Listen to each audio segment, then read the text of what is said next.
What's up, everybody? Steve here. This time I'm going to do something a little bit different. I thought I'd dabble with this concept a little bit, especially since some people on YouTube, like mainly Ben DeGro, doesn't really YouTube skate anymore or do skate YouTube videos or tutorials or whatever. So I thought I'd give a shot at a product review, and specifically I'm going to talk about the new Balance Numeric 480 shoe. Now, I bought these shoes about 3 weeks ago or so. Right before Christmas, I bought these as part of a Black Friday sale, so I guess that's more like 4 weeks. Skating them for 3 weeks anyway. And I bought these because I'm getting older and my feet hurt from skating Volk shoes all the time.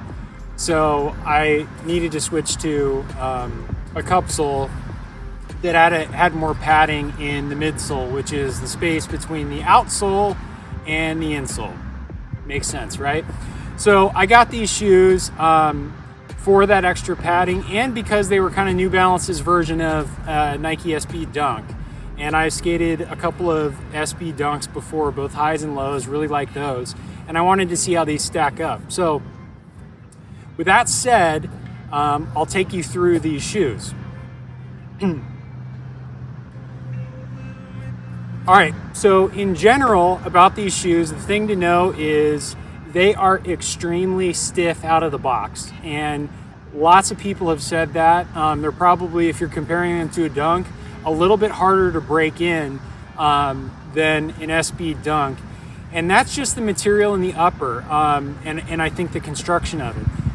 The positive about them being really hard to break in is they do feel very stable and very durable. So if you're looking for like that confidence that your shoe is going to last and that it's going to hold up against abuse and it's going to keep your feet in good condition, like these are definitely a great shoe for that. But the downside of a really stiff shoe is that I found anyway, when I'm pushing really hard, especially early on, my foot would slip out, or my heel would slip out of the shoe.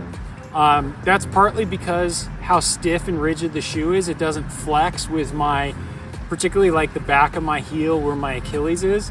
And the material inside it is also kind of slippery as well.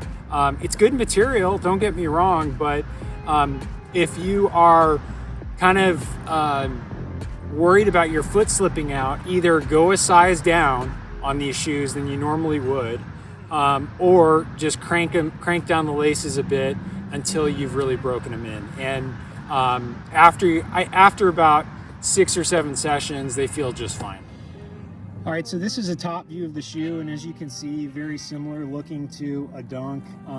You've got that kind of wavy, like eyelet pattern on the upper, and the toe cap is a wrapped toe cap of the same material as the shoe. These are kind of like more of a pebble grain leather, but they do come in suede and I think a few other materials. I just really like the look of the pebble grain leather. Now, this is about, I would say about maybe 7 or 8 sessions now. I skate for maybe 2 or 3 hours at a time. I do a fair amount of flip tricks. I'm not the most tech dude, but I'm not the least tech dude either. So that's a lot of kick flips, tray flips, heel flips, and these have held up pretty well. Now, I did put a little bit of like fabric glue on them to make them last a little bit longer. That's just kind of a habit that I have, especially covering up stitching, and that certainly helps, make them last longer. But for the most part, the wear on the upper has just been superficial.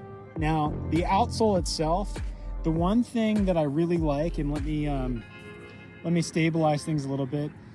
The area where the stitching is set deeper into the outsole than a Dunk. So these stitches lasted a lot longer before they started busting and wearing away than I've experienced with Dunks. So that is one positive, is that there's a lot more material here to wear through before you get to a point where you're breaking the stitches and then eventually wearing into the upper itself. But you know, it is starting to wear down, as I think just about any shoe is if you're doing tech skating.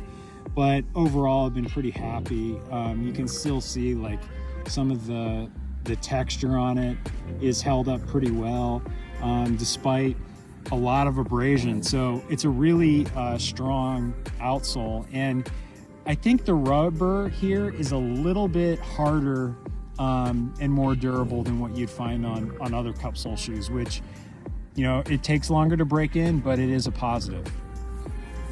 Now on the bottom of the shoe, this might be actually my favorite part of the shoe, is the tread pattern. I find this tread pattern to be exceptionally grippy in comparison to other shoes. Like similar to like when you have brand new Vans with the waffle tread, like that waffle tread is really, really grippy. Part of that's because the rubber's so soft.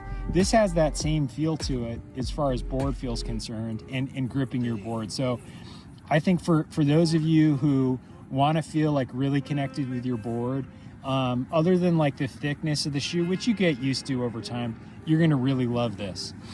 A few people have commented, I've just seen in reviews, that stuff gets stuck in the tread.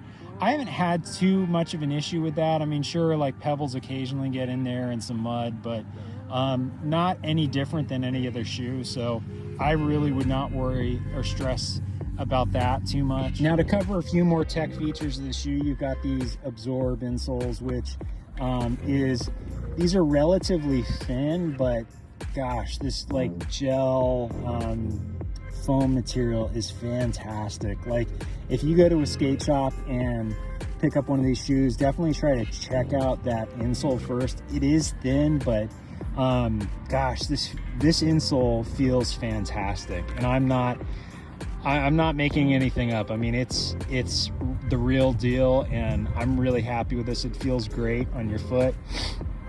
And then there you see is the start of the midsole, probably a standard midsole. Now it does use New Balance's fuel cell technology, which is like a softer foam to just provide more impact protection and things like that. So, you know, for an older guy like me, definitely goes a long way. The one kind of, I would say the one sort of drawback to these shoes or complaints that people have had is that they don't have any tongue straps in them. I think people have kind of mixed feelings about tongue straps in general. I've seen people love them, I've seen people hate them and cut them out. So if you really have to have a tongue strap, this shoe obviously isn't for you, but to me it's really not that big of a deal. All right, so that's it. Thanks for watching this footwear review video this time around. I hope you enjoyed it. We'll see, maybe I'll do more of them, maybe not. I definitely found my new favorite shoe in the 480, and we'll buy more unless New Balance decides to bless your boy. But in the meantime, hope to get back to skate park review videos when the weather gets a little bit better, and we'll just go from there. So thanks for watching. Later.